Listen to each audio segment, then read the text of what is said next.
Ben, the current president is rated down there with your former boss, Richard Nixon, but you say the two couldn't be more different. Why is that? Well, first of all, Nixon had those low ratings because he was the object of permanent press attack, attacked by the beautiful people, attacked by all the powers in the academic world. He was a nonstop target. But Nixon had real accomplishments. Nixon brought peace to the Middle East. Nixon brought about rapprochement with China. Nixon set up the stage for ending the Cold War. Nixon had the first strategic arms limitation treaty. Nixon was the best peacemaker there's ever been in the history of the United States of America.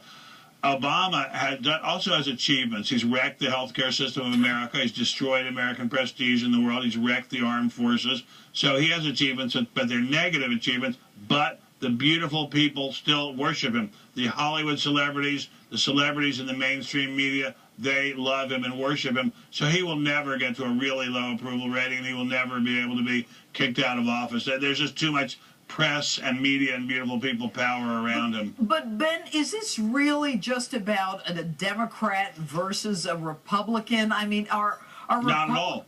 Not at all. Talk to me. No, not at all. Nixon was No. I mean, Ronald Reagan, I think, had the most consistently high ratings of any president we've ever had, and he, of course, was a Republican. But the media didn't attack him and hate him and loathe him the way it loathed and attacked Nixon. I mean, no president has ever been loathed the way Nixon was loathed, except for Lincoln by the Southerners. They loathed Lincoln the way the media loathed Nixon. So Nixon was a very special case. The media had been after him because of his anti-communist activities in the late 40s, and they never stopped being after him. And once he made some mistakes, they really went crazy going after him in a way that cannot even be imagined now. I mean, it can't even be, the hostility by the mainstream media was unimaginable. Well, but let's talk about the fact that, you know, now that you've got Obama, who's doing these drone strikes and, you know, killing American citizens without due process, and all of the things that he's done, they're contrary to hypocrisy.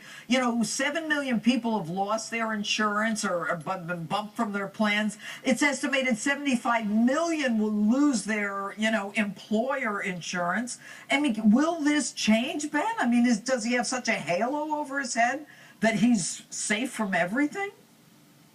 He has a halo over his head from the people who count. He has a halo over his head from the mainstream powers in the media, the mainstream powers in Hollywood, the mainstream powers on Wall Street. He has a halo over his head from the shining thought police who run this country. They will not let him sink to really low numbers the way Nixon did. There's just too much media power guarding him. All right, Ben, I can't let you go without asking you about Duck Dynasty. Whose side are you on? Phil, the Ducks, or A&E?